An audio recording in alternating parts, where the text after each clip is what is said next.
Le Bitcoin est-il en train de s'installer durablement dans le paysage financier mondial? On en parle avec vous, Philippe Escamp. Bonjour Philippe. Bonjour David. Éditorialiste au Monde. Alors, malgré l'extrême volatilité, j'ai envie de dire, c'est moins qu'on puisse dire, c'est un euphémisme de la crypto-monnaie. Pour vous, elle n'est plus considérée aujourd'hui comme un gadget. Il y a un avant et un après, j'ai envie de dire, 2020, malgré les montagnes russes qui sont toujours là, présentes. Oui, c'est vrai. Je pense que le symbole de ce basculement, même si ce n'est pas du tout le seul et ni le premier, c'est peut-être en octobre dernier quand PayPal a accepté de prendre les bitcoins comme moyen de paiement. Alors PayPal, c'est pas rien, hein, c'est un des plus grosses plateformes de paiement sur Internet. Quelqu'un qui est rival maintenant des très grandes plateformes de paiement comme Visa ou Mastercard.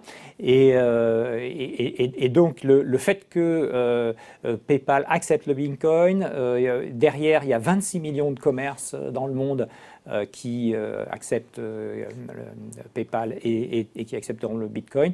Donc ça symbolise un petit peu ce changement de statut. Mais il y a d'autres éléments, c'est-à-dire qu'on commence à voir, et ça c'est très important, des gestionnaires d'actifs très importants comme Fidelity par exemple, qui eux aussi ont constitué des fonds sur le Bitcoin. Donc il y a un peu un saut statutaire de cette monnaie qui est très récente, qui a été mise sur le marché en 2010, qui a connu effectivement un parcours assez chaotique sur le plan de sa valorisation, mais aussi sur le plan de sa réputation. Et on se souvient de Silk Road, par exemple, qui était une plateforme pour les mafieux du Darknet et qui avait été mêlée avec où les gens investissaient en Bitcoin, donc qui a été démantelé en 2013 par les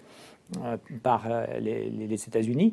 Et donc, il y a eu cet apprentissage. Et aujourd'hui, il semble la finance traditionnelle plus de stabilité. Prend plus au sérieux. Prend plus au sérieux. Alors, c'est considéré aujourd'hui un peu comme une valeur de refuge, une valeur alternative, refuge, plus qu'un moyen de paiement. En fait. Oui, une valeur refuge qui vaut 3 000 $ en mars et qui en vaut 20 000 en novembre.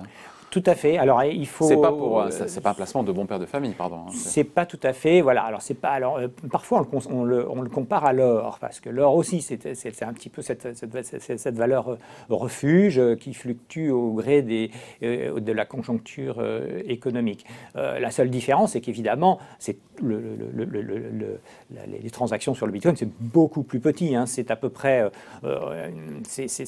400 milliards, un peu moins de 400 milliards de dollars sur le Bitcoin, alors que sur l'or, les transactions, hein, pas la valeur du stock d'or, mais les transactions sur l'or, ça représente quelque chose comme, je crois, 12 000 milliards de dollars. Donc on est dans un ordre de grandeur qui est complètement différent.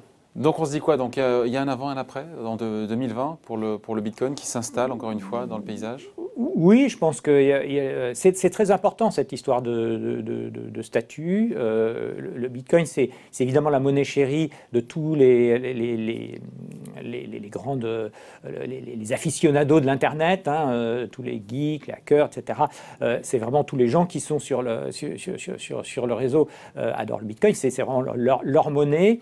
C'est aussi plus politiquement et philosophiquement un rêve libertarien comme aiment avoir les fanats de l'Internet, puisque c'est une monnaie qui se suffit elle-même, qui ne repose sur aucun État, qui ne repose sur aucune hiérarchie, donc qui n'obéit pas aux règles du système monétaire mondial. Ouais, système monétaire mondial qui est inondé de liquidités, de création monétaire, et certains disent que voilà. Eh bien oui, c'est-à-dire que c'est aussi, on en parle régulièrement avec vous, mais c'est aussi une forme de placement alternatif, puisqu'on ne peut pas investir dans les obligations, on essaye les actions, mais les actions c'est de plus en plus cher, donc il va y avoir des limites, et on trouve aussi d'autres véhicules, alors soit véhicules spéculatifs, soit véhicules d'investissement, c'est au choix. Voilà, et donc pour finir, il faut quand même rappeler, il y a aussi beaucoup d'escroqueries, c'est pas le sujet du jour, autour du Bitcoin, même de grande ampleur. Le Monde en a révélé plusieurs, donc voilà, attention aussi. Tout à fait, oui, tout à fait. Évidemment, c'est un domaine nouveau sur lequel il y a des variations importantes, puisque le stock est relativement limité. Et effectivement, il y a régulièrement des affaires. On a fait état effectivement d'une affaire de très grande ampleur d'escroquerie qui vise notamment les particuliers. Et ça, il y en a eu tout au long de la courte histoire du Bitcoin.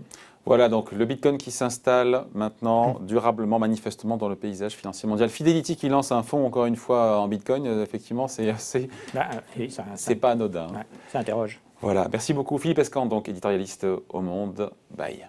Merci David.